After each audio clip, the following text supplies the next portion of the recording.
Hello friends, ओम श्री गणेशाय नमः। जय श्री कृष्ण। आप सभी का स्वागत है आपके अपने यूट्यूब चैनल पर। फ्रेंड्स, आज हम आपको इस वीडियो में बताने जा रहे हैं कार्तिक मास महात्म्य की 27वें अध्याय की कथा के बारे में, जिसको सुनने मात्र से ही मिलता है उत्तम फल और होंगी आपकी सभी मनोकामनाएं शीघ्र ही पूर्ण। फ्रेंड्स, वीडियो शुरू करने से पहले आपसे रिक्वेस्ट है, अगर आप हमारे चैनल पर नए हैं और आपने अभी तक चैनल को सब्सक्राइब नहीं किया है तो प्लीज़ सब्सक्राइब कीजिएगा चैनल को, साथ ही प्रेस कीजिएगा बेल आइकन को, जिससे नए वीडियो से रिलेटेड नोटिफिकेशन आपको तुरंत प्राप्त हो सके। और वीडियो पसंद आने पर वीडियो को लाइक और शेयर जरूर कीजिएगा, ताकि सभी भक्तों को इस वीडियो का लाभ प्राप्त हो सके। और कमेंट बॉक्स में जय श्री कृष्णा जरूर लिखिएगा। कार्तिक मास महात्मा सभी प्रकार के विघ्नों का नाश करने वाले तथा सारी सृष्टि का पालन करने वाले श्री गणेश जी तथा ज्ञान के दाता देवी श्री सरस्वती जी तथा सब पुराणों के कर्ता श्री व्यास जी तथा श्री गुरुदेव जी के चरण कमलों में नमस्कार करके भगवान की श्रद्धा और भक्ति रस में डूबे हुए कार्तिक मास महात्मा की कथा कहती हूँ। कार्तिक मास महात्मा 27वां अध्याय प्रारंभ। कृष्ण नाम का आसरा, कृष्ण नाम का ध्यान। 27वां अध्याय अब लिखने लगा महान।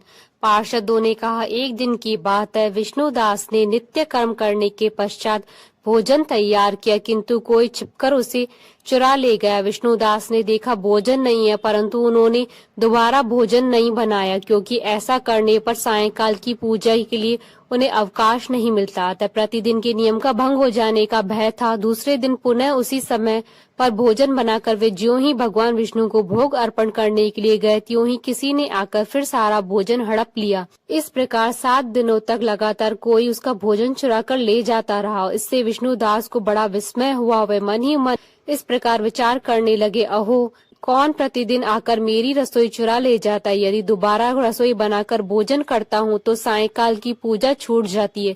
यदि रसोई बनाकर तुरंत ही भोजन कर लेना उचित हो तो मुझसे यह न होगा, क्योंकि भगवान विष्णु को सब कुछ अर्पण किए बिना कोई भी वैष्णव भोजन नहीं करता।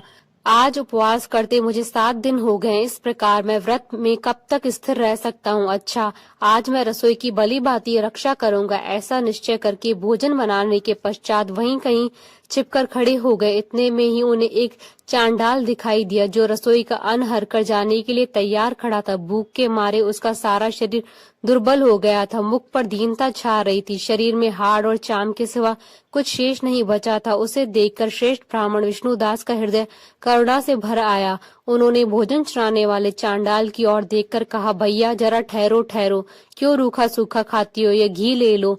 इस प्रकार कहते हुए विप्रवर विष्णुदास को आते देख चांडाल भय के मारे वेग से भागा और कुछ ही दूरी पर जाकर मूर्छित हो गिर पड़ा। चांडाल को भयभीत और मूर्छित देखकर द्विज श्रेष्ठ विष्णुदास बड़े ही वेग से उसके समीप आए और दयावश अपने वस्त्र के छोर से उनको हवा करने लगे। तदंतर जब वह उठकर खड़ा हुआ तब विष्णुदास ने देखा वहां चांडाल नहीं है, बल्कि साक्षात नारायणी शंख चक्र और गदा धारण किए सामने उपस्थित है।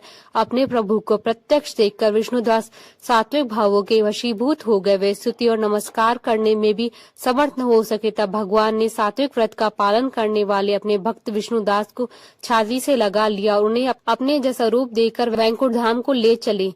उस समय यज्ञ में दीक्षित हुए राजा चोल ने देखा विष्णुदास एक श्रेष्ठ विमान पर बैठकर भगवान विष्णु के समीप जा रहे हैं। विष्णुदास को वैकुंठ धाम में जाते देख राजा ने शीघ्र ही अपने गुरु महर्षि मुग्धल को बुलाया और इस प्रकार कहना आरंभ किया, जिसके साथ स्पर्धा करके मैंने इस यज्ञ दान आदि कर्म का अनुष्ठान किया। वह ब्राह्मण आज भगवान विष्णु का रूप धारण करके मुझसे पहले ही वैकुंठ धाम को जा रहा है। मैंने इस वैष्णव धाम में बली भांति दीक्षित होकर अग्नि में हवन किया और दान आदि के द्वारा ब्राह्मणों का मनोरथ पूर्ण किया, तथापि अभी तक भगवान विष्णु मुझ पर प्रसन्न नहीं हुए हैं। और इस विष्णुदास को केवल भक्ति के ही कारण श्री हरि ने प्रत्यक्ष दर्शन दिया। अतः जान पड़ता है कि भगवान विष्णु केवल दान और यज्ञों से प्रसन्न नहीं होते, उन प्रभु का दर्शन कराने में भक्ति ही प्रधान कारण है। दोनों पार्षदों ने कहा। इस प्रकार कहकर राजा ने अपने भांजे को राज सिंहासन पर अभिषिक्त कर दिया। वे बचपन से ही यज्ञ की दीक्षा लेकर उसी में संलग्न रहते थे, इसलिए उन्हें कोई पुत्र नहीं था। यही कारण है कि उस देश में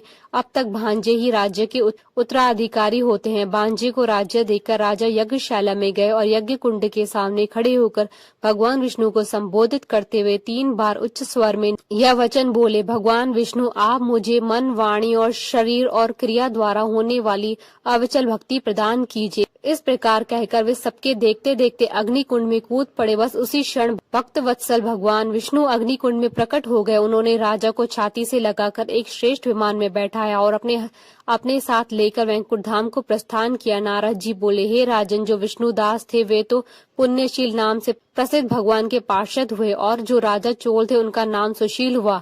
इन दोनों को अपने ही समान रूप देकर भगवान लक्ष्मीपति ने अपना द्वारपाल बना दिया।